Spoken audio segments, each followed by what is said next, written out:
We're not altering the future. We're just giving it a little makeover. A makeover. Yeah, like in She's All That. I don't remember that movie ending in the destruction of the space-time continuum.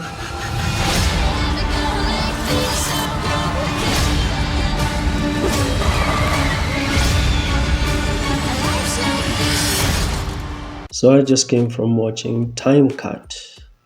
Time Cut is a new film on Netflix released October 30th, 2024. This is going to be a non-spoiler review of this film.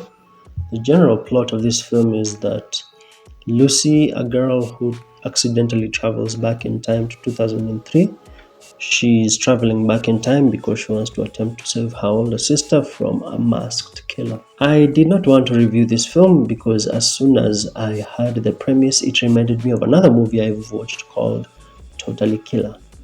Totally Killer was released about a year ago. I think September 2023. I even did a reaction on this channel. Time Cut is just the worst version of this film. This is going to be a short review because all I can tell you is go watch Totally Killer, which is a much better execution of this concept of going back in time and stopping a killer. Time Cut is very low effort. It's very low effort. From the minute I watched it, it felt like the cheap version of Totally Killer. The script is very, very low effort, and especially the screenplay of Time Cut. You have characters just yelling the plot to other characters. Like there's this one scene in the opening where they're having a party, then the character just yells, "Oh, there is a killer and we are going to have a party to try and forget the killer and all his victims. And we hope that the killer is caught." What? You can clearly tell this is how the characters are trying to relay the plot to the audience, but that's not how good screenplay works. Good screenplay works in that you as the viewer, you watch the characters as they are living their life, and from their dialogue you're able to patch up what's happening in the background, right? But no, here they're just yelling everything at you and telling you everything directly. It's like they might as well just break the fourth wall and narrate the whole story to you. It's such a bad screenplay. It has no subtext in that it doesn't allow the viewer to just try and patch things up what's happening through dialogue. The entire story is just yelled to you by other characters. The movie is clearly written for people who don't like thinking too much about stuff, and they're going to watch this movie while on TikTok. That's what this movie is. That's the audience for this film. People who are on TikTok and just don't want to think too much about it. Netflix and chill guys who are on TikTok will love this movie. The acting is horrendous. Horrendous acting. Ugh, horrendous acting. Like there's this one scene where the main character goes to tell her teacher that she has gotten a scholarship. You should see the way they act.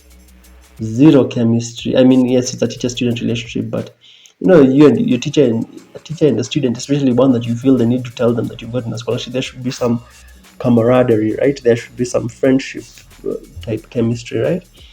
But the two interact with each other is like, this is the most awkward interaction. It's because the acting is terrible from everyone.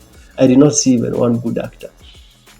If you add the fact that you have characters just yelling the plot to other characters, very bad acting. Some of the blandest CW type characters I've seen in a movie.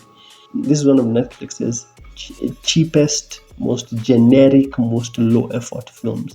The main character looks like Zendaya. It's like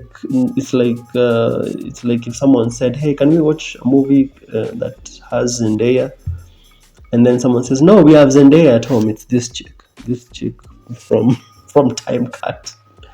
Yeah, the characters are all very bland CW type characters. Even calling them bland CW characters is an insult to CW characters, because at least I remember some CW characters fondly. Here I won't remember anyone. Out of 10, this movie gets a 2 out of 10 from me. The only thing that I would say that I liked from this film is that it had some cool shots.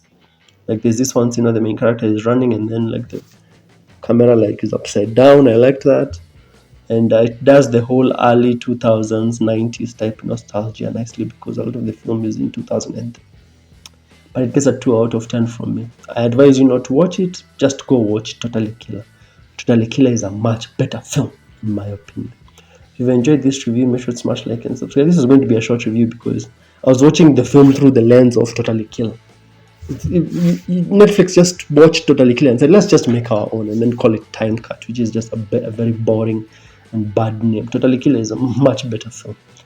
On the screen I'll leave other reviews I've done for films from 2024 this year. I'll see you in the next one.